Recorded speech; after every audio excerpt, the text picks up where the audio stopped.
عزیزان گرامی، پچھلی نشست میں ہم نے سورہ بقرہ کی آیت نمبر 177 کو اپنی گفتگو کا عنوان بنایا تھا، اور اس آیت کریمہ کے ایک حصے کی روشنی میں آپ کو کچھ باتیں بتائی تھیں کہ جس میں اللہ رب العزت نے ہمیں ایک نیکی کا جامع تصور دیا ہے کہ وہ نیکی جس پہ اخروی نجات کی مدار ہے، وہ نیکی جس کی وجہ سے انسان عذاب جہنم سے چھٹکارا حاصل کرتا ہے اور جنت کی سرمدی نعمتوں سے بہراور ہوتا ہے، اس کا جامع تصور کیا ہے؟ اللہ رب العزت نے ارشاد فرمایا کہ لیس البر ان تولوا وجوہکم قبل المشرق والمغرب، یعنی کہ نیکی صرف یہ نہیں ہے کہ تم اپنے چہروں کو پورب یا پچھم کی جانب پھیر لو، ولیکن البر من آمن باللہ والیوم الآخر والملائکۃ والکتاب والنبیین۔ ولیکن البر سے اللہ رب العزت نے نیکیوں کی ایک فہرست بیان کی، اور ہمیں یہ ذہن دیا کہ محض ایک چیز کو اپنا لینے یا ایک نیکی کی جانب بالکلیہ متوجہ ہو جانے اور دوسری نیکیوں کو پس پشت ڈالنے میں ہمارا خسارہ ہے اور ہمارا نقصان ہے، بلکہ اسلام نے جو ہمیں نیکی کا تصور دیا ہے وہ ایک جامع تصور ہے کہ جس کے اندر نیکیوں کی ایک فہرست ہے، اور اللہ رب العزت ہمیں یہ ذہن دینا چاہتا ہے اس آیت کریمہ سے کہ کامیابی کا مدار کسی ایک نیکی کو اپنانے میں نہیں بلکہ تمام نیکیوں کو اختیار کرنے میں۔ تو فرمایا اللہ پاک نے کہ نیکی صرف یہ نہیں ہے کہ تم اپنے چہروں کو پورب یا پچھم کی جانب کر لو، بلکہ یہ ایک لمبی فہرست رکھتی ہے، اور اس میں سے جو سب سے پہلی چیز ہے نیکیوں کی فہرست میں، اللہ رب العزت نے ایمان کا تذکرہ فرمایا کہ سب سے پہلے ایمان، اس کے بعد اللہ نے اور جو دوسری چیزیں ہیں کہ مال خرچ کرنا، نماز قائم کرنا، زکوٰۃ دینا اور صبر کرنا، وعدہ پورا کرنا، اس قسم کی جو اور نیکیاں ہیں اللہ پاک نے بعد میں گنائیں، لیکن سب سے پہلے اللہ رب العزت نے ایمان کا تذکرہ فرمایا کہ ولیکن البر من آمن باللہ والیوم الآخر والملائکۃ والکتاب والنبیین، کہ اصل نیکی یہ ہے کہ اللہ، آخرت کے دن، ملائکہ، کتاب اور نبیوں پر ایمان لایا جائے، اور اللہ نے تمام نیکیوں سے مقدم رکھا ایمان کو۔ اس کے حوالے سے میں نے کچھ باتیں اجمالاً پچھلی نشست میں آپ کے سامنے بیان کی تھیں کہ اللہ رب العزت نے ایمان کو تمام نیکیوں پر مقدم کیوں کیا، کہ پہلے ایمان کا بیان کیا، اس کے بعد نماز، زکوٰۃ وغیرہ جو دوسری نیکیاں ہیں۔ تو میں نے جس نقطے کو اور جس بات کو پچھلی نشست میں اختصار اور اجمال کے ساتھ آپ کو بتایا تھا، آج کی نشست میں انشاءاللہ اسی بات کی تفصیل میں آپ کے سامنے کروں گا، تفصیلاً اور مکمل اس حوالے سے کہ ایمان کو اللہ نے مقدم کیوں کیا تمام نیکیوں پر۔ تو اس کی وجہ تو یہی ہے کہ ایمان بنیاد ہے، ایمان اصل ہے، ایمان شرط ہے۔ بغیر ایمان کے کوئی نیکی اللہ کی بارگاہ میں مقبول نہیں ہے۔ اگر کوئی کافر یا ایمان سے دور جو شخص ہے، اگر وہ کوئی نیکی کرے، کوئی ایسا کام کرے جو کہ اسلام کی روح سے نیکی ہو، مثال کے طور پہ غربا پروری، حاجت مندوں اور ضرورت مندوں کی ضرورت کی تکمیل، یا جو مصیبت زدہ حضرات ہیں ان کی مدد کرنا، اس قسم کی نیکی کرے اگر کوئی، تو اللہ اس کو دنیا ہی میں اس کا اجر دے دے گا، لیکن قیامت میں اس کا کوئی حصہ نہیں ہے، کیونکہ قیامت میں جہنم کے عذاب سے چھٹکارے اور جنت کی نعمتوں کو حاصل کرنے کے لیے سب سے پہلی شرط یہ ہے کہ انسان مومن، ایمان والا۔ یہ موضوع آج کے حوالے سے کافی اہم بھی ہے، کیونکہ آج کا دور وہ ہے کہ جس میں نت نئے فتنے روز جنم لیتے ہیں، اور ذرائع ابلاغ اور میڈیا اور خاص طور سے سوشل میڈیا کی وجہ سے فتنوں کو پھیلنے میں دیری نہیں لگتی۔ تو آج کل کا ایک عام فتنہ ہے صلح کلیت کا، کہ سب صحیح ہیں۔ صلح کلیت کی بنیاد یہ ہے کہ ہر وہ شخص جو اپنے آپ کو مومن کہتا ہے، ہم اسے مومن مانیں گے، اس کے عقائد چاہے جتنے برے کیوں نہ ہوں، وہ نبیوں کی شان میں گستاخی کرتا ہو، اولیاء کی شان میں گستاخی کرتا ہو، یا کسی قسم کے گستاخانہ عقائد وہ رکھتا ہو، اگر وہ اپنے آپ کو مومن کہہ رہا ہے تو ہمیں کوئی حق نہیں پہنچتا کہ ہم اس کو کافر کہیں۔ یہ صلح کلیت کی اساس اور بنیاد ہے۔ اور اس کے ساتھ ساتھ جس چیز کے بلبوتے صلح کلیت پروان چڑھتی ہے اور آگے بڑھتی ہے، وہ یہ ہے کہ فلاں شخص تو بڑا نیک ہے، نمازی ہے، روزہ دار ہے، اور اس نے اتنے حج کیے ہیں، زکاتیں دیتا ہے، تو ایسے شخص کو ہم کیسے غیر مومن کہہ سکتے ہیں یا ایمان سے خارج قرار دے سکتے ہیں؟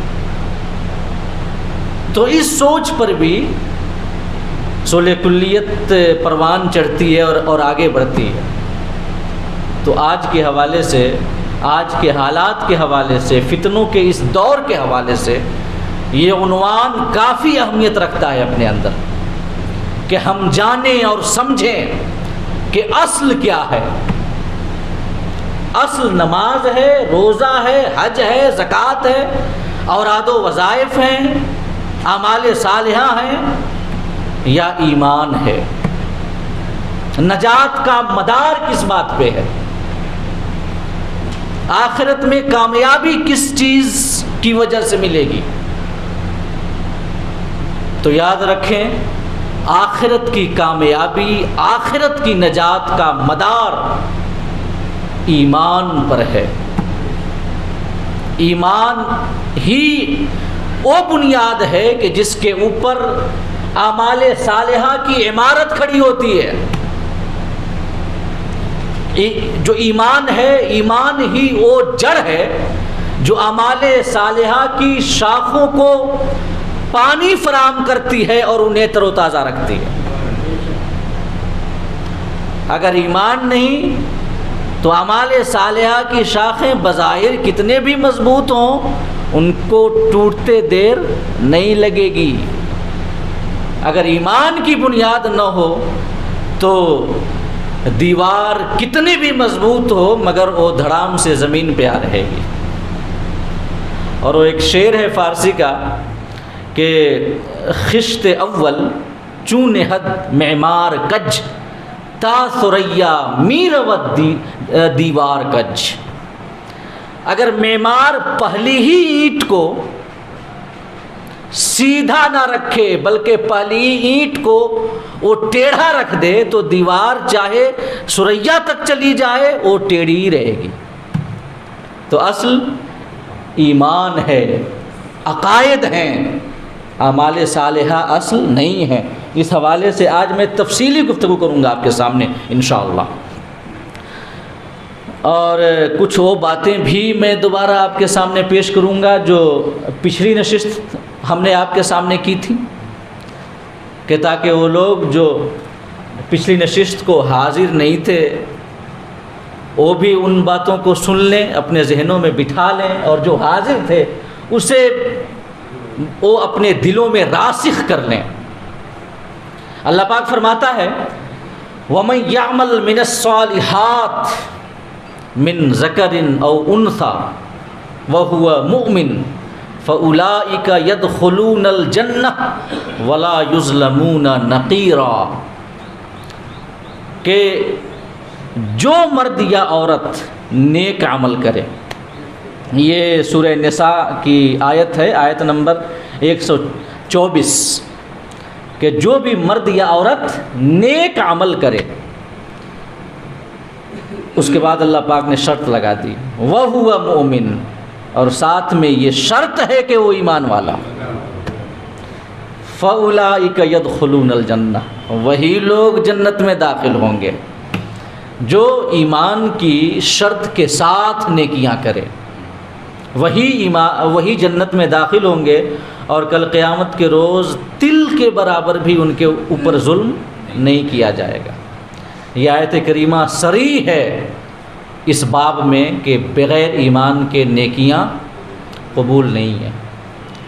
اگر کوئی نیکیاں لے کر جائے اللہ کی بارگاہ میں مگر ایمان نہ ہو، عقائد درست نہ ہوں، تو اس کی جو نیکیاں ہیں اور اس کے اعمال صالحہ ہیں ان کے ساتھ کیا معاملہ کرے گا؟ اللہ پاک سورہ فرقان میں آیت نمبر 23 ہے، ارشاد فرماتا ہے کہ وَقَدِمْنَا إِلَىٰ مَا عَمِلُوا مِنْ عَمَلٍ فَجَعَلْنَاهُ هَبَاءً مَنْثُورًا، کہ ہم ان کے اعمال کی جانب جو اعمال صالحہ تو لے کر کے آئیں گے لیکن ان کے پاس ایمان کی دولت نہیں ہوگی، ہم ان کے اعمال کی جانب توجہ کریں گے تو ان کے اعمال کو ذرات کی شکل میں تبدیل کر دیں گے، ذرات کی طرح کر دیں گے، کہ جیسے روزن کی دھوپ میں جو بکھرے ہوئے ذرات ہمیں ناچتے ہوئے نظر آتے ہیں، انہی ذرات کی طرح ہم ان کی نیکیوں کو کر دیں گے کل قیامت کے روز، کوئی انہیں اجر نہیں دیا جائے گا۔ اور ان دو آیات کے علاوہ کئی ساری احادیث ہیں بخاری کی، مسلم کی، کہ جن میں نبی اکرم صلی اللہ علیہ وسلم نے صرف ایمان پر جنت کی بشارت دی ہے۔ اللہ کے رسول صلی اللہ علیہ وسلم نے کوئی نیکیوں کا ذکر نہیں کیا ہے ایمان کے ساتھ، بلکہ محض ایمان اور اس کے ساتھ نیکیوں کی بشارت دی ہے اللہ کے رسول صلی اللہ علیہ وسلم نے، کہ جن میں سے ایک وہ حدیث جو میں نے پچھلی نشست بھی آپ کے سامنے پیش کی تھی، حضرت ابو ہریرہ رضی اللہ تعالیٰ عنہ کی حدیث پاک ہے۔ حضرت ابو ہریرہ ارشاد فرماتے ہیں کہ ایک بار ہم ایک جماعت میں آقا کریم صلی اللہ علیہ وسلم کے ساتھ آپ کی بارگاہ میں بیٹھے تھے، ہمارے ساتھ ابو بکر و عمر بھی تھے، اچانک اللہ کے رسول کھڑے ہوئے اور کہیں چلے گئے، آپ کو آنے میں دیر ہو گئی تو ہمیں ڈر ہوا کہ کہیں کوئی آپ کو نقصان نہ پہنچا دے، کیونکہ منافقین بکثرت تھے اور اس کے علاوہ یہود و نصارہ اسلام اور مسلمانوں اور پیغمبر اسلام کو تکلیف دینے کے درپے تھے۔ تو حضرت ابو ہریرہ نے سوچا، صحابہ نے سوچا کہ کہیں ایسا نہ ہو کہ کوئی آقا کو تکلیف پہنچا دے۔ تو حضرت ابو ہریرہ کہتے ہیں کہ ہم اٹھ کھڑے ہوئے، سب سے پہلے میں کھڑا ہوا آقا کی تلاش کے لیے، اور میں نکل پڑا ڈھونڈنے کے لیے۔ میں ڈھونڈتے ڈھونڈتے بنو نجار، جو کہ انصار کا ایک قبیلہ ہے، بنو نجار کے باغ کے قریب پہنچا۔ تو میرے دل نے گواہی دی کہ ہو سکتا ہے آقا کریم صلی اللہ علیہ وسلم اسی باغ کے اندر تشریف فرما ہوں گے۔ میں نے اس باغ کے چاروں طرف میں نے چکر لگایا، لیکن کہیں کوئی دروازہ نہیں ملا۔ میں نے دیکھا ایک چھوٹا سا نالا تھا جو کہ باغ کے اندر جاتا تھا۔ میں لومڑی کی طرح گھسٹتے ہوئے اس نالے سے باغ کے اندر داخل ہو گیا۔ اندر گیا تو آقا تشریف فرما تھے۔ آقا کریم صلی اللہ علیہ وسلم نے مجھے دیکھا تو پوچھا، اے ابو ہریرہ کیا حال ہے؟ تو حضرت ابو ہریرہ بیان کرتے ہیں کہ میں نے عرض کیا، یا رسول اللہ، آپ ہماری جماعت سے اٹھ کے چلے آئے، آپ کو آنے میں دیر ہوئی، ہمیں اندیشہ ہوا کہ کوئی آپ کو نقصان نہ پہنچا دے۔ سب سے پہلے میں پریشان ہوا، اور میں اور صحابہ آپ کو تلاش کرنے نکل پڑے۔ یہاں پہ ابھی میں آیا ہوں، پیچھے صحابہ بھی آ رہے ہیں، ابو بکر و عمر بھی آ رہے ہیں۔ آقا کریم صلی اللہ علیہ وسلم نے اپنے نعلین حضرت ابو ہریرہ کو عطا کیے۔ اپنے نعلین، حدیث کے الفاظ ہیں کہ وَأَعْطَانِي نَعْلَيْهِ فَقَالَ اذْهَبْ بِنَعْلَيَّ هَاتَيْنِ فمن لقيك من وراء هذا الحائط يشهد الله اله الا الله مستيقنا بها قلبه فبشره بالجنہ۔ آقا نے اپنے نعلین حضرت ابو ہریرہ کو عنایت کیے اور ارشاد فرمایا کہ میرے یہ نعلین لے جاؤ، اور اس دیوار سے باہر جس سے بھی تمہاری ملاقات ہو اور وہ شخص لا الہ الا اللہ کی گواہی دینے والا ہو اور اس کا دل اللہ کی وحدانیت پر یقین رکھنے والا ہو، تو میری جانب سے اسے جنت کی بشارت دے دو، آقا نے فرمایا۔ اور اگر کوئی ثبوت مانگے کہ ثبوت کیا ہے کہ آقا نے فرمایا ہے، تو میرے یہ نعلین پیش کر دینا۔ حضرت ابو ہریرہ باہر نکلے باغ سے، اتفاق سے جس ذات سے سب سے پہلے ملاقات ہوئی وہ ذات حضرت عمر کی تھی۔ حضرت عمر نے دیکھا ابو ہریرہ کہاں، اور ہاتھوں میں آقا کے نعلین ہیں، کہاں جا رہے ہیں آپ؟ تو ابو ہریرہ نے یہ کہا کہ آقا کریم صلی اللہ علیہ وسلم نے یہ نعلین دے کر مجھے ہر اس شخص کو جنت کی بشارت دینے کو کہا ہے جو کہ ایمان والا ہو۔ لا الہ الا اللہ یعنی کلمہ، جو کلمہ توحید ہے، لا الہ الا اللہ محمد رسول اللہ پڑھنے والا ہو، اس کو جنت کی بشارت دینے کو اللہ کے رسول نے ہمیں حکم دیا ہے۔ حضرت عمر نے آپ کے سینے پہ مارا، حضرت ابو ہریرہ پیٹھ کے بل گر پڑے، روتے ہوئے آقا کی بارگاہ میں حاضر ہوئے۔ روتے ہوئے آقا کی بارگاہ میں حاضر ہوئے تو سسک رہے تھے بچوں کی طرح، کہ جو بچہ بڑی دیر سے رو رہا ہو اور وہ اپنی ماں کی گود میں چلا جائے تو پھر اس وقت بچہ جو سسکتا ہے کہ اسے یک گنا قرار بھی آ جاتا ہے اور اس کا رونا بھی چالو رہتا ہے۔ تو وہی کیفیت طاری تھی حضرت ابو ہریرہ کی۔ آقا نے دیکھا تو پوچھا، ابو ہریرہ کیا ہوا، آپ روتے ہوئے کیوں آ رہے ہیں؟ حضرت ابو ہریرہ نے عرض کیا، یا رسول اللہ، آپ نے حکم دیا تھا کہ جو بھی ایمان والا ملے اسے جنت کی بشارت دے دینا۔ تو عمر ملے، میں نے بشارت دی تو انہوں نے مجھے ضرب لگائی اور مجھے ڈھکیل دیا، میں گر گیا۔ تب تک پیچھے سے حضرت عمر بھی آ گئے۔ آقا نے پوچھا، عمر، میں نے اسے حکم دیا تھا بشارت دینے کے لیے، پھر تو نے ایسا برتاؤ ان کے ساتھ کیوں کیا؟ تو حضرت عمر نے عرض کیا، یا رسول اللہ، اگر یہ بشارت عام ہو جائے تو لوگ اس پہ بھروسہ کر کے عمل کرنا چھوڑ دیں گے، اسی پہ بھروسہ کر لیں گے، عمل کرنا چھوڑ دیں گے۔ تو یا رسول اللہ ہماری آپ سے گزارش ہے کہ اس بشارت کو عام نہ کریں۔ آقا کریم صلی اللہ علیہ وسلم نے فرمایا کہ ہاں چھوڑ دو، انہیں عمل کرنے دو۔ یہ حدیث امام مسلم نے اس کی تخریج کی ہے کہ اس حدیث میں آقا کریم نے محض ایمان پر، جو اللہ پر ایمان رکھتا ہو، رسول کی رسالت پہ ایمان رکھتا ہو، اس کو جنت کی بشارت دی۔ اور ایک اور حدیث حضرت جابر بن عبداللہ رضی اللہ تعالیٰ عنہ سے مروی، اس کی تخریج بھی امام مسلم نے کی ہے کہ آقا نے فرمایا سنتان موجبتان، دو ایسی چیزیں ہیں جو واجب کرتی ہیں۔ آقا نے فرمایا دو چیزیں ایسی ہیں جو واجب کرتی ہیں۔ ایک شخص نے عرض کیا یا رسول اللہ مل موجبتان، وہ کیا دو چیزیں ہیں، وہ کیا واجب کرتی ہیں؟ تو آقا نے فرمایا من مات یشرک باللہ شیئا دخل النار، جو اس حال میں مرے کہ وہ اللہ کے ساتھ کسی کا شریک ٹھہراتا ہو، شرک کرتا ہو، تو یہ عقیدہ ایسا ہے جو جہنم کو واجب کرتا ہے۔ دخل النار، ایسے عقیدے پہ مرنے والا شخص جہنم میں داخل ہوگا۔ اس کے بعد آقا نے فرمایا ومن مات لا یشرک باللہ شیئا دخل الجنہ، اور جو اس حال میں مرے کہ وہ اللہ کے ساتھ کسی کو شریک نہ ٹھہراتا ہو، شرک کا گناہ اس کے دامن پہ نہ ہو، تو یہ ایسا عقیدہ ہے جو جنت کو واجب کرتا ہے کہ ایسے عقیدے کے ساتھ اس دنیا سے جانے والا شخص جنتی ہے۔ اس حدیث میں بھی آقا نے محض ایمان پہ جنت کی بشارت دی، صرف ایمان پہ۔ اور حدیث سن لیں، حضرت عثمان بن عفان رضی اللہ تعالیٰ عنہ روایت کرتے ہیں، اس کی تخریج بھی امام مسلم نے کی۔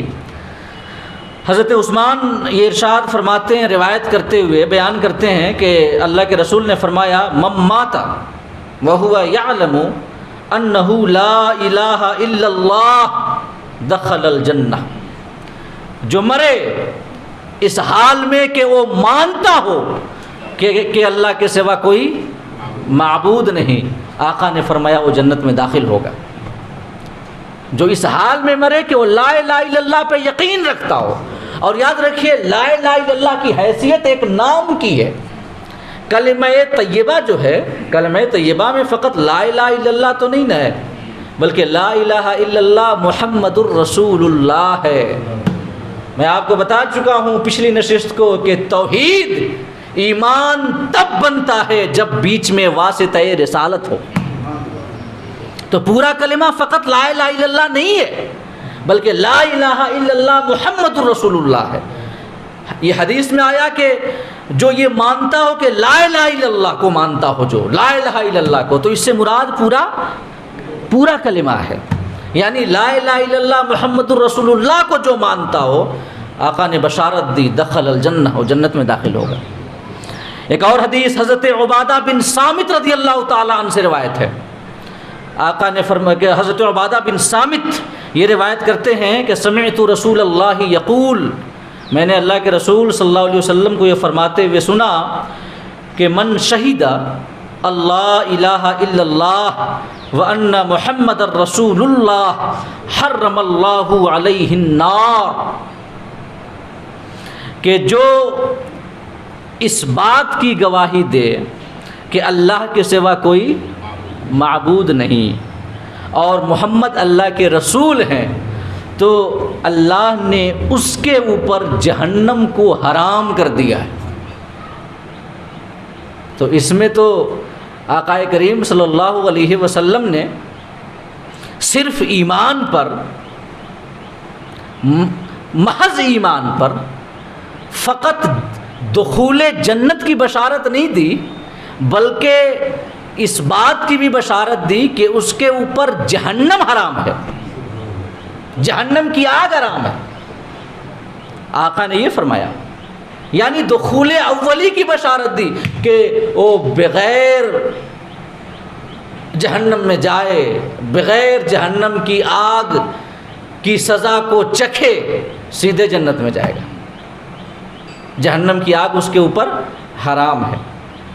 لیکن یہاں پر ایک بات میں عرض کر دوں کہ یہ بھی حقیقت ہے کہ کچھ ایمان والے ہوں گے جو اپنے گناہوں کی شناعت کی وجہ سے جہنم میں جائیں گے، لا الہ الا اللہ پڑھنے والے ہوں گے، اللہ کی وحدانیت، رسول کی رسالت کی گواہی دینے والے ہوں گے، مگر وہ جہنم میں جائیں گے۔ حدیثیں ہیں، احادیث صحیحہ وارد ہیں اس سلسلے میں۔ ابھی میں آپ کے سامنے ایک حدیث پیش کروں گا جو بڑی پیاری حدیث ہے اور بڑی ایمان افروز ہے، میں آگے پیش کروں گا آپ کے سامنے۔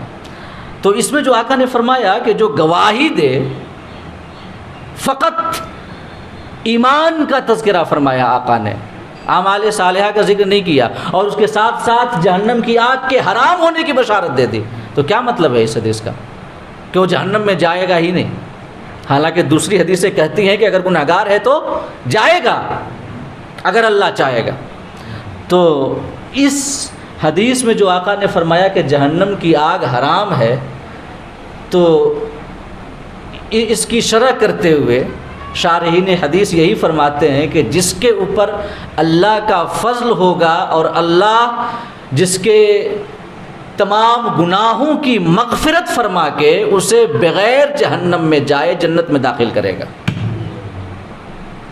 جو اگر گنہگار ہوگا تو اللہ اپنے فضل سے، اپنے کرم سے، قانون تو وہی ہے کہ اگر گنہگار ہے تو اس کو سزا ملے گی، مگر اللہ کا فضل ہو تو، اگر اللہ چاہے معاف کرنا تو اسے کون روک سکتا ہے؟ وہ معاف کر سکتا ہے، وہ ہر چیز پہ قادر ہے۔ تو یہاں پہ اللہ کے فضل کی بات ہے کہ جو ایمان والا ہو اور اس پر اللہ کا فضل ہو، اللہ اسے معاف کر دے تو اگرچہ وہ گناہگار ہو لیکن اس کے اوپر جہنم کی آگ حرام ہے۔ تو اس حدیث کی تخریج امام مسلم نے کی۔ تو اس میں بھی ایمان پہ جہنم کی آگ کے حرام ہونے اور جنت کی بشارت کا آقا کریم صلی اللہ علیہ وسلم نے تذکرہ کیا۔ اور ایک حدیث اس سلسلے کی آخری حدیث میں آپ کے سامنے پیش کر دوں۔ حضرت ابو ذر غفاری رضی اللہ تعالیٰ عنہ روایت کرتے ہیں کہ میں ایک بار آقا کریم صلی اللہ علیہ وسلم کی بارگاہ میں حاضر ہوا۔ حضرت ابو ذر غفاری کہ ایک بار میں حاضر ہوا آقا کی بارگاہ میں، آقا نے سفید کپڑا زیبتن کیا ہوا تھا اور آپ سو رہے تھے، میں واپس چلا آیا۔ پھر کچھ دیر کے بعد حاضر ہوا تو آقا کریم صلی اللہ علیہ وسلم بیدار ہو چکے تھے۔ کچھ دیر کے بعد جب حاضر ہوا تو آقا نے فرمایا ما من عبد قال لا الہ الا اللہ ثم مات علی ذلک الا دخل الجنہ۔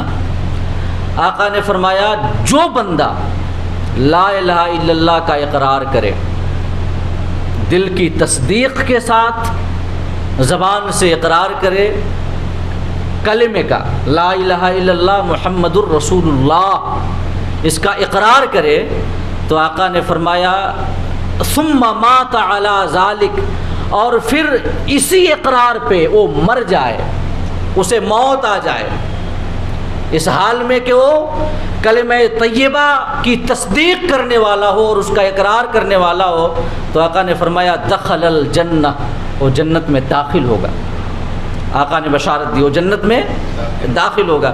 تو حضرت ابو ذر بیان کرتے ہیں کہ میں نے عرض کیا، قلت، میں نے عرض کیا وَإِن زَنَا وَإِن سَرَقَ، یا رسول اللہ اگرچہ وہ زنا کرے اور چوری کرے، اگرچہ وہ زنا کرے اور چوری کرے۔ آقا نے فرمایا وَإِن زَنَا وَإِن سَرَقَ، اگرچہ وہ زنا کرے اور چوری کرے۔ حضرت ابو ذر غفاری نے دوسری بار عرض کیا یا رسول اللہ وَإِن زَنَا وَإِن سَرَقَ، اگرچہ وہ زنا کا ارتکاب کرنے والا ہو اور چوری کا ارتکاب کرنے والا ہو۔ آقا نے دوسری بار بھی فرمایا وَإِن زَنَا وَإِن سَرَقَ، اگرچہ وہ زانی ہو، اگرچہ وہ چور ہو۔ حضرت ابو ذر نے تیسری بار پھر یہی عرض کیا وَإِن زَنَا وَإِن سَرَقَ، یا رسول اللہ اگرچہ وہ زانی ہو، چور ہو، وہ پھر بھی جنت میں جائے گا۔ آقا کریم نے تیسری بار بھی فرمایا وَإِن زَنَا وَإِن سَرَقَ عَلَى رَغْمِ أَنْفِ أَبِي ذَرٍ، اگرچہ وہ زانی ہو، اگرچہ وہ چور ہو، اے ابو ذر تمہاری ناک خاک آلود ہو۔ یہ عربی زبان میں محبت کا جملہ ہے، بڑے چھوٹوں کو محبت سے یہ کہتے ہیں تو آقا نے محبتاً فرمایا اے ابو ذر تمہاری ناک خاک آلود ہو، بار بار پوچھ رہے ہو، بار بار سوال کر رہے ہو، اگرچہ وہ زانی ہو، اگرچہ وہ چور ہو، لیکن اگر وہ اللہ کی وحدانیت، رسول کی رسالت کی تصدیق کرنے والا ہو، اقرار کرنے والا ہو کلمہ طیبہ کا، اور اسی ایمان کی حالت میں اسے موت آ جائے تو جنتی ہے۔ اور اس کی بھی وضاحت وہی ہے کہ اگر اللہ چاہے تو معاف کر کے اسے سیدھے جنت میں داخل کر دے، اور اگر اللہ چاہے تو اسے یہ پہلے سزا دے پھر اس کے بعد جنت میں داخل کرے۔ تو یہ 5 حدیثیں ہیں، اور یہ آخری حدیث جو میں نے آپ کے سامنے پیش کی، حضرت ابو ذر غفاری رضی اللہ تعالیٰ عنہ جب بھی اس حدیث کو بیان کرتے تو آقا کا جو آخری جملہ تھا کہ ابو ذر تمہاری ناک خاک آلود ہو، تو جب بھی حضرت ابو ذر اس حدیث کی روایت کرتے تو جب آخری جملہ آقا کا ارشاد فرماتے، آخری بار جو آقا نے فرمایا وَإِن زَنَا وَإِن سَرَقَ، تو ساتھ میں آقا کے اس جملے کو ضرور بیان کرتے کہ وَإِن زَنَا وَإِن سَرَقَ وَإِن رَغِمَ أَنْفُ أَبِي ذَرٍ، اگرچہ ابو ذر کی ناک خاک آلود ہو جائے۔ حضرت ابو ذر کو یہ جملہ اتنا پیارا تھا۔ اب محبوب کی زبان سے جو بات نکل جائے، جو جملہ محب کے لیے، محب کی ذات کے لیے نکل جائے، وہ جملہ تو اسے یقیناً پیارا ہوگا نا۔ حضرت علی کو آقا کریم نے یا ابا تراب کہہ دیا، یا ابا تراب، اے ابو تراب، آخر ایسے آپ زمین پہ کیوں لیٹے ہیں؟ تو حضرت علی رضی اللہ تعالیٰ عنہ کو یہ کنیت ابو تراب تمام کنیتوں سے زیادہ محبوب تھی۔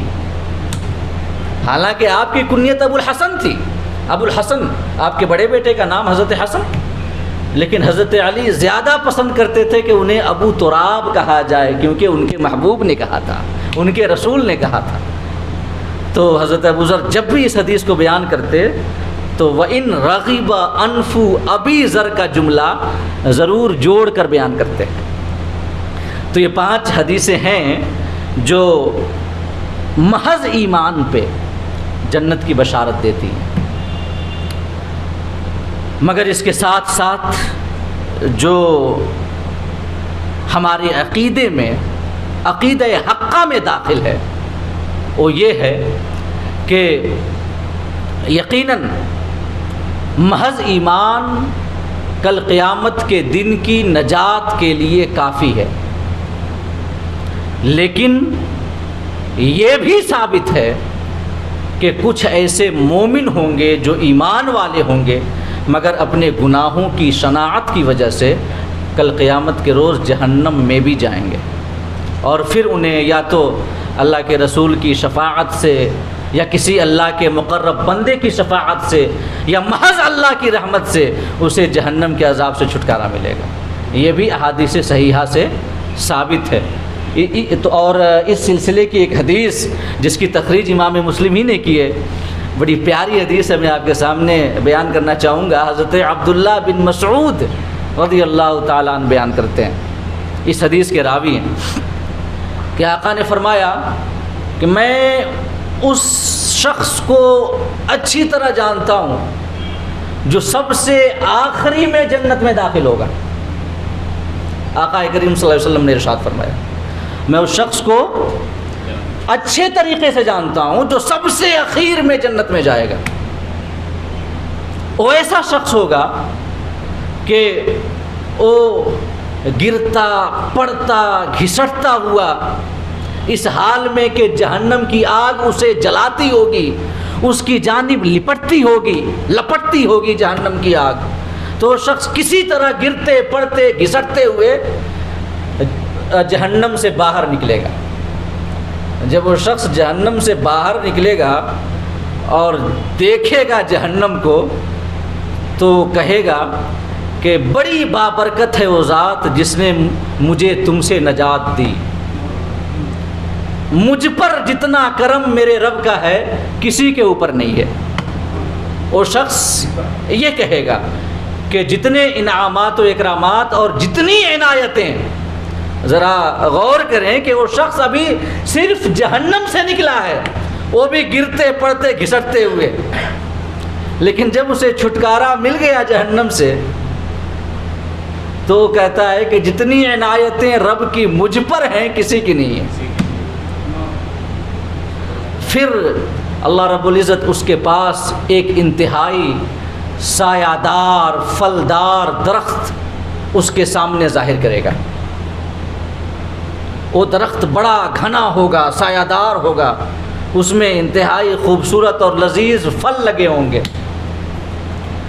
جب وہ اس درخت کو دیکھے گا تو اس کے دل میں لالچ پیدا ہوگی، حرص پیدا ہوگی۔ وہ عرض کرے گا مولا مجھے اس درخت کے سائے میں پہنچا دے تاکہ میں اس کے درخت کے سائے میں آرام کروں اور اس کا پھل کھاؤں اور اس کے پھل کے پانی سے اپنی پیاس بجھاؤں اور سیرابی حاصل کروں۔ اللہ پاک سے وہ دعا کرے گا۔ اللہ رب العزت اس شخص سے یہ ارشاد فرمائے گا کہ میرے بندے اگر میں تمہیں یہ چیز دے دوں، اس درخت تک میں تمہیں پہنچا دوں تو اس کے بعد تو کچھ نہیں مانگو گے؟ وہ شخص عرض کرے گا نہیں میرے مولا، بس یہی ایک آرزو ہے کہ جہنم کے قریب ہوں، ابھی تک اس کی کچھ گرمی اور اس کی لپٹ آ رہی ہے، مولا اس گھنے اور سایہ دار درخت تک پہنچا دے، اس کے بعد جب مجھے یہ چیز حاصل ہو جائے گی میں تم سے کچھ نہیں مانگوں گا۔ اللہ پاک فرمائے گا تو وعدہ کرتا ہے؟ وہ شخص عرض کرے گا ہاں مولا میں وعدہ کرتا ہوں۔ اللہ پاک اس سے وعدہ لے گا اور اس درخت تک اسے پہنچا دے گا۔ وہ شخص اس درخت کے سائے میں آرام کرے گا، اس درخت کے پھلوں کو کھائے گا۔ پھر اللہ پاک اس کے سامنے ایک ایسا درخت ظاہر کرے گا جو اس سے زیادہ گھنا ہوگا اور اس سے بہترین پھل لگے ہوں گے اس کی شاخوں پہ، اس سے بھی اچھے اور بڑے اور لذیذ اور خوبصورت پھل ہوں گے، اور اس کا جو سایہ ہوگا اس کے سائے سے بھی زیادہ گھنا ہوگا۔ تو آپ جانتے ہیں انسان لالچی پیدا ہی کیا گیا ہے، وہ بھول جائے گا کہ میں نے رب سے کیا وعدہ کیا تھا ابھی، وہ پھر عرض کر بیٹھے گا مولا میں یہ چاہتا ہوں کہ تو مجھ پہ کرم کرے اور مجھے اس درخت تک پہنچا دے۔ اللہ پاک فرمائے گا کہ بندے تو کتنا لالچی ہے، ابھی تو نے وعدہ کیا تھا، معاہدہ کیا تھا باضابطہ کہ بس یہ چیز اس درخت تک میں پہنچ جاؤں مولا پھر کچھ نہیں مانگوں گا، پھر تمہاری آرزویں بڑھ گئیں۔ وہ پھر دوبارہ پکا وعدہ کرے گا مولا پکا معاہدہ کرتا ہوں اس کے بعد کچھ نہیں مانگوں گا، بس اس درخت تک مجھے پہنچا دے۔ اللہ پاک کرم فرمائے گا، پہلے پکا معاہدہ لے گا اس سے، پکا وعدہ لے گا، پھر اس کے بعد اللہ رب العزت اس کو اس درخت کے پاس پہنچائے گا، دوسرے درخت کے پاس۔ تو وہ شخص اس درخت کے سائے میں آرام کرے گا، اس کے پھلوں کو کھائے گا۔ پھر اللہ پاک جنت کے دروازے کے پاس ایک تیسرا درخت اس کے سامنے ظاہر کرے گا جو پچھلے دونوں درختوں سے زیادہ گھنا دار ہوگا اور اس کے پھل دونوں درختوں کے پھلوں سے زیادہ بہتر ہوں گے۔ تو وہ شخص جب تیسرے درخت کو دیکھے گا پھر عرض کرے گا مولا وہاں تک پہنچا دے، وہاں تک پہنچا دے، اور یہ آخری ہے، اس کے بعد میں کچھ نہیں مانگوں گا، کچھ مطالبہ میں تم سے اس کے بعد کچھ طلب ہی نہیں کروں گا میرے مالک، بس وہاں پہنچا دے۔ اللہ رب العزت یہ پھر فرمائے گا کہ بندے تو بار بار وعدہ کرتا ہے، بار بار توڑتا ہے، یہ آخری ہے نا، اس کے بعد تو اور کچھ نہیں مانگے گا، یہ پکا وعدہ نہیں مولا اب کچھ نہیں مانگوں گا۔ اللہ پاک اس سے وعدہ لینے کے بعد پھر اسے تیسرے درخت کے پاس پہنچا دے گا، اور وہ درخت جنت کے دروازے پہ ہوگا، سامنے ہی جنت کا گیٹ، خوبصورت گیٹ ہوگا۔ جب وہاں سے اس کی نگاہ جنت کے گیٹ پہ پڑے گی، جنت کے خوبصورت دروازے پہ، تو عرض کرے گا مولا آخری بس اس جنت میں داخل کر دے، اس جنت میں داخل کر دے۔ اللہ پاک فرمائے گا کہ میرے بندے تو کتنا بڑا لالچی ہے، بار بار وعدہ کرتا ہے، بار بار توڑتا ہے. آخر تمہارا یہ سوال کب ختم ہوگا؟ کب ختم ہوگا بتا تو. جا میں تمہیں جنت میں دنیا اور اسی کی مثل، دنیا ہی کے مثل اور دگنی جگہ تمہیں عطا کرتا ہوں. اب تو تمہارا سوال ختم ہو جائے گا. جتنی وسیع و عریض دنیا ہے اس سے دگنی جگہ میں تمہیں جنت میں دیتا ہوں. جا آرام کر، عیش کر. اب تو تمہارا سوال ختم ہو جائے گا اگر میں تمہیں اتنا دے دوں تو وہ بندہ یہ عرض کرے گا مولا تو مجھ سے مذاق کرتا ہے جبکہ تو رب العالمین ہے. یہاں تک بیان کرنے کے بعد حضرت عبداللہ بن مسعود ہنس پڑے. یہاں تک بیان کرنے کے بعد پھر آپ نے جو سامعین بیٹھے ہوئے تھے سامنے ان سے پوچھا کہ تم لوگ مجھ سے پوچھو گے نہیں کہ میں کیوں ہنسا؟ تو یہ لوگوں نے پوچھا کہ ہاں حضور بتائیں آپ کیوں ہنسے؟ تو حضرت عبداللہ بن مسعود رضی اللہ تعالیٰ نے ارشاد فرمایا کیونکہ یہاں تک بیان کر کے ہمارے آقا بھی ہنسے تھے. یہاں تک بیان کر کے آقا بھی ہنسے تھے. تو صحابہ نے پوچھا تھا یا رسول اللہ کیوں ہنسے؟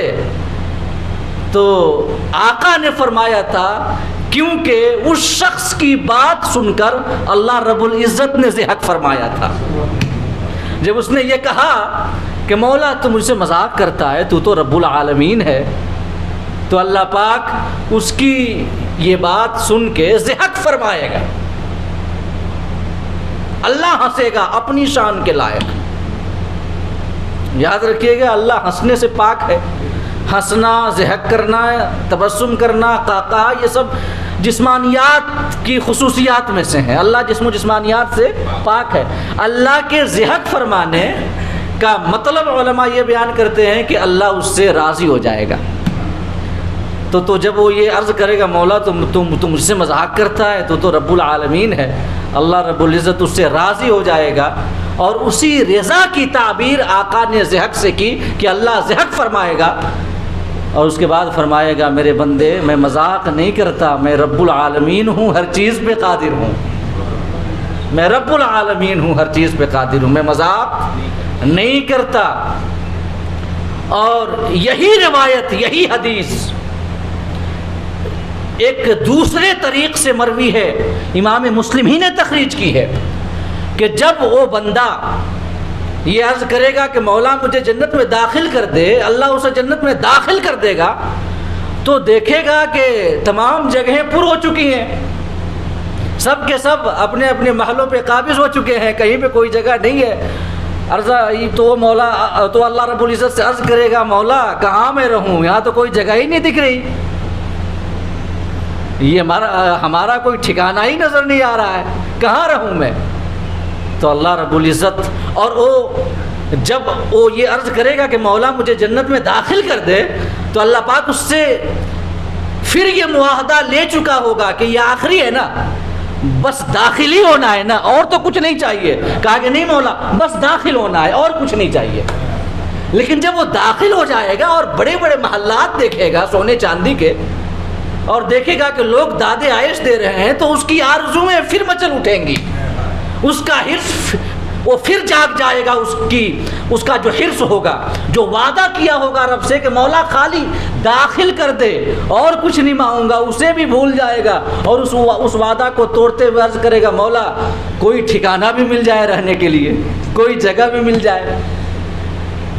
یہاں پر تو کوئی جگہ دکھ نہیں رہی، سب کے سب قابض ہیں. تو اللہ پاک فرمائے گا کہ میرے بندے تو بار بار وعدہ کرتا ہے، بار بار توڑتا ہے، یہ بار بار کا وعدہ کرنا توڑنا یہ سب چھوڑ، ایک ہی بار میں تمہیں جتنا چاہیے مانگ لے، جتنا چاہیے مانگ لے.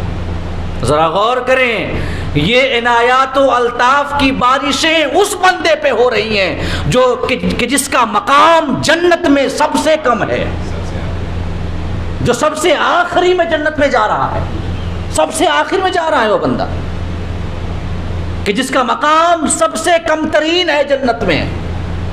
اس کے اوپر الطاف و عنایات کی کیا بارشیں ہو رہی ہیں، ذرا غور کریں۔ اللہ فرمائے گا بندہ بار بار تو وعدہ کرتا ہے، توڑتا ہے، بار بار کہتا ہے اب نہیں مانگوں گا، بار بار مانگتا ہے، ایسا کر ایک بار میں تمہیں جتنا چاہیے مانگ لے۔ تو وہ شخص مانگے گا مولا یہ دے دے، یہ دے دے، یہ دے دے، یہ دے دے۔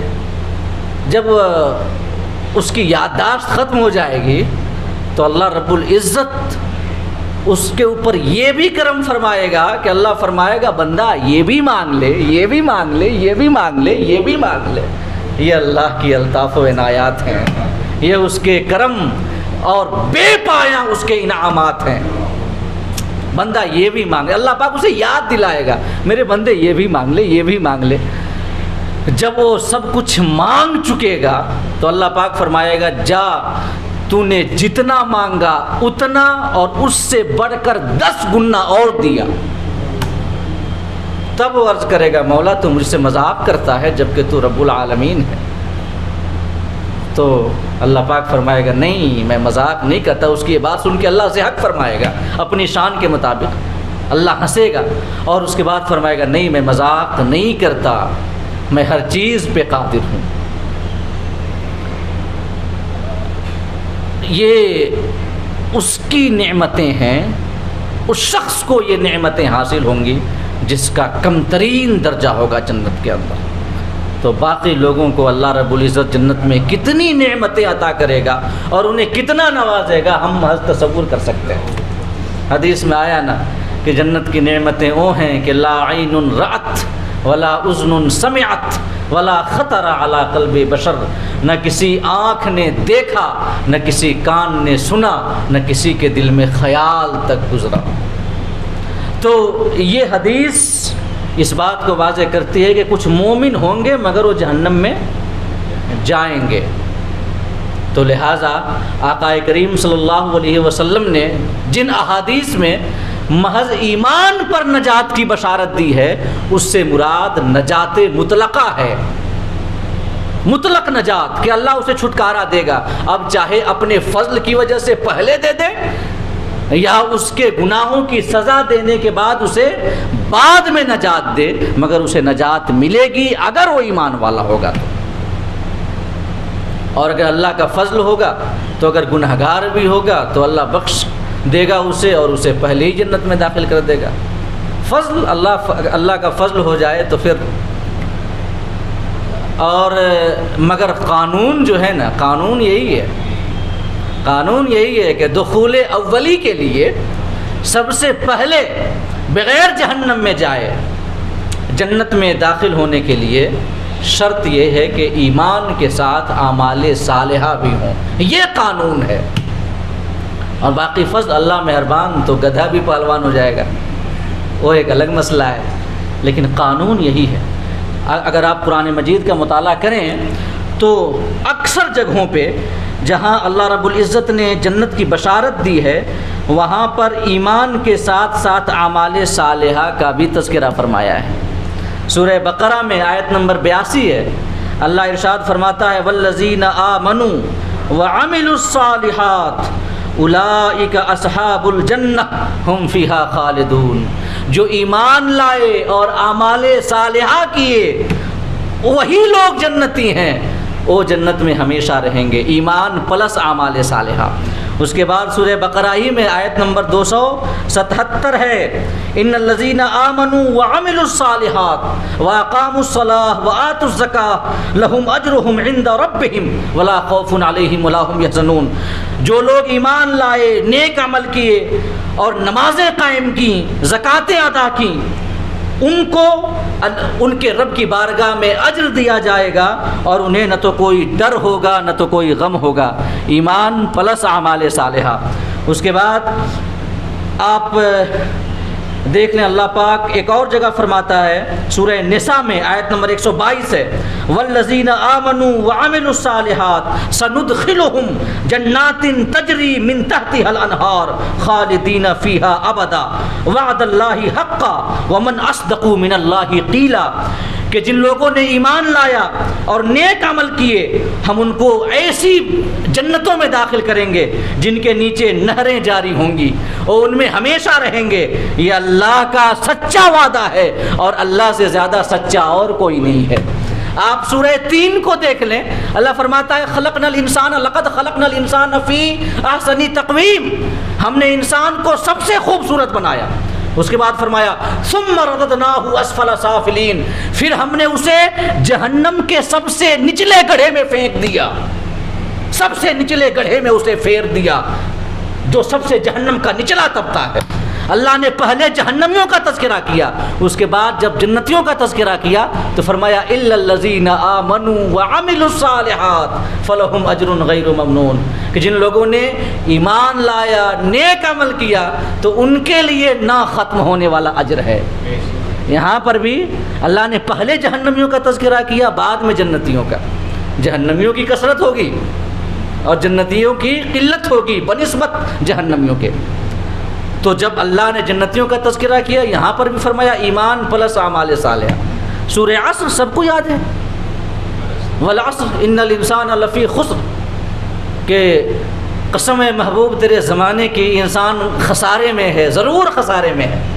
اس کے بعد جو خسارے میں نہیں ہیں جب ان کا تذکرہ کیا تو 4 صفتیں گنائیں, الا الذین آمنوا, ایمان لایا جنہوں نے, وعملوا الصالحات, اور نیک عمل کیا جن لوگوں نے, اور 2 اور صفتیں بڑھا دیں, وتواصوا بالحق, ایک دوسرے کو حق کی وصیت کرتے رہے, وتواصوا بالصبر, اور ایک دوسرے کو صبر کی وصیت کرتے رہے. یہاں پر ایمان پلس اعمال صالحہ یہ قانون ہے. باقی اللہ کا فضل, اگر اللہ چاہے تو اگر گناہ گار ہو, لاکھ گناہ ہو, اللہ اس کے گناہوں کو معاف کر دے اور جنت میں داخل کر دے. کون اسے روک سکتا ہے؟ وہ ہر چیز پہ قادر ہے.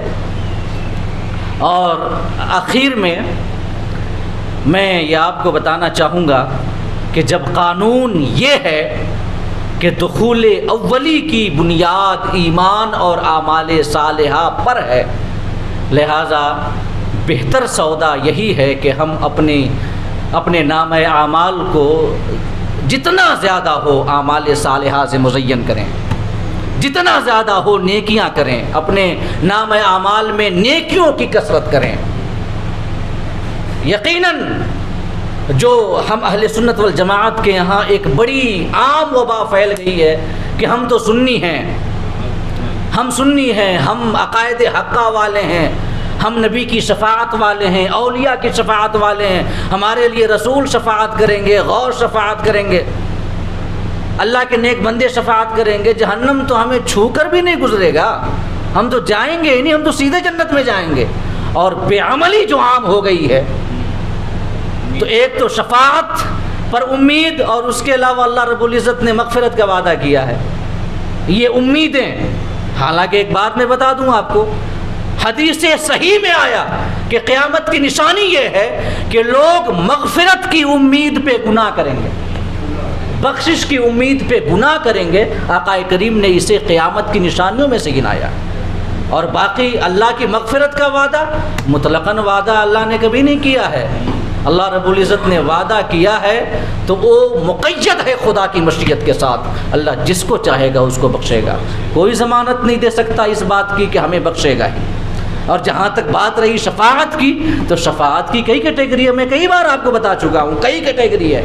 کچھ لوگ بغیر حساب کے جنت میں جائیں گے, کچھ لوگ کہ جن کا نام اعمال جب میزان پہ تولا جا رہا ہوگا تو نیکیاں کم ہو رہی ہوں گی, حضور کی شفاعت سے نیکیاں بڑھا دی جائیں گی. کچھ ایسے ہوں گے جو لڑکھڑاتے ہوں گے میزان عمل پہ, حضور کی شفاعت سے انہیں پار لگا دیا جائے گا. اور وہ پلسرات سے پار ہوں گے جو لڑکھڑاتے ہوں گے پلسرات پہ اور گر رہے ہوں گے. آقا دعا کریں گے, شفاعت کریں گے, اللہ انہیں پار کر دے گا. کچھ ایسے ہوں گے جو گر چکے ہوں گے, جہنم میں ہوں گے, پھر نبی کی شفاعت ملے گی اور اللہ انہیں جہنم سے نکال کے جنت میں داخل کرے گا. تو شفاعت کی کئی کیٹیگری ہے. کون ضمانت لیتا ہے کہ پہلی والی شفاعت ملے گی بغیر حساب کتاب والی؟ ہو سکتا ہے ہم جہنم میں چلے جائیں, جہنم کا عذاب چکھ لیں, سینکڑوں ہزاروں لاکھوں سال تک رہ لیں, پھر اس کے بعد شفاعت ملے. ہو سکتا ہے کہ نہیں ہو سکتا؟ تب تک تو جہنم کی آگ کو برداشت کرنا ہوگا. لہٰذا ہمیں چاہیے کہ اپنے نام اعمال کو اعمال صالحہ سے بھی مزین کریں۔ آقا کریم صلی اللہ علیہ وسلم کی ایک حدیث ہے کہ آقا نے ایک بار ارشاد فرمایا کہ میں قیامت کے روز اپنی امت کو پہچان لوں گا۔ صحابہ نے عرض کیا یا رسول اللہ وہاں پہ تو حضرت آدم سے لے کے عیسیٰ تک تمام امتیں ہوں گی، حضرت آدم کی بھی امت ہوگی اور تمام انبیاء کی امتیں ہوں گی، کیسے پہچانیں گے آپ اپنی امتیوں کو؟ تو آقا نے فرمایا اعرفہم یؤتون کتبہم بایمانہم، میں اپنی امت کے افراد کو ایسے پہچانوں گا کہ ان کے نام اعمال ان کے دانے ہاتھ میں دیے جائیں گے۔ اور یاد رکھیے گا نیکیوں کا جو نام اعمال ہوگا نا وہ دانے ہاتھ میں دیا جائے گا۔ آقا نے فرمایا اعرفہم بسیماہم فی وجوہہم من اثر السجود، میں اپنی امت کے افراد کو ایسے پہچانوں گا کہ ان کی پیشانیوں پر سجدہ کی نشانیاں موجود ہوں گی۔ اور ایک روایت میں آیا کہ ہم غر محجلون من اثر الوضو، وضو کرنے کی وجہ سے ان کے اعضائے وضو ہاتھ پاؤں چمکتے ہوں گے، ایسے پہچانوں گا۔ تو آقا نے اپنی امت کے افراد کی جو نشانیاں بیان کی ہیں کہ نام اعمال دانے ہاتھ پہ دیے جائیں گے اور پیشانیوں پہ سجدوں کے نشان ہوں گے، اعضائے وضو چمکتے ہوں گے۔ اگر کل ہم جائیں اس حال میں کہ داہنے ہاتھ میں نہیں بلکہ بائیں ہاتھ میں ہم گناہوں کا پلندہ اٹھائے ہوں، ہماری پیشانی تاریک ہو، اعضائے وضو تاریک ہوں، آقا کریم کو ہم دیکھیں تو ایک امت کی حیثیت سے ہمیں شرمندہ نہیں ہونا چاہیے کہ ہمیں شرم نہیں آئے گی، ضرور آئے گی، آنی چاہیے۔ اسی وجہ سے اقبال نے کہا تھا، ایک آخری بات، ایک شعر جو اقبال نے کہا تھا، بڑا پیارا شعر ہے، قطع ہے دراصل وہ۔ اقبال کہتا ہے کہ روز محشر تو غنی از ہر دو عالم من فقیر، مولا تو دونوں عالم سے بے نیاز ہے اور میں محتاج ہوں۔ روز محشر عذر ہائے من پذیر، کل قیامت کے روز ہمارے عذروں کو تسلیم کرنا، ہمیں سزا نہ دینا، حساب نہ لینا، بلکہ بغیر حساب کتاب کے ہمیں معاف کر دینا۔ اس کے بعد اقبال عرض کرتا ہے ور حسابم تو می بینی نا گریز، درد از نگاہ مصطفیٰ پنہا بگیر، کہ مولا اگر تمہاری مشیت میں یہی ہے، کل قیامت کے روز یہی ہو تمہاری مشیت کہ میرا حساب لینا ضروری ہے، تو حساب لینا تو میرے مصطفیٰ کی نگاہوں سے چھپا کر میرا حساب لینا، کہ شرمندگی نہ اٹھانی پڑے آقا کی بارگاہ میں۔ تو لہٰذا ہمیں چاہیے کہ اللہ رب العزت نے ہمیں ایمان عطا کیا، اس کا فضل ہے، عقائد حقہ کی دولت سے ہمیں مالا مال کیا، اس کا فضل ہے، مگر اس کے ساتھ ساتھ اعمال صالحہ سے نام اعمال کو مزین کریں۔ اللہ رب العزت ہم سب کو کہنے سے زیادہ اور سننے سے زیادہ عمل کرنے کی توفیق عطا فرمائے۔ آمین۔ وآخر دعوانا ان الحمد للہ رب العالمین۔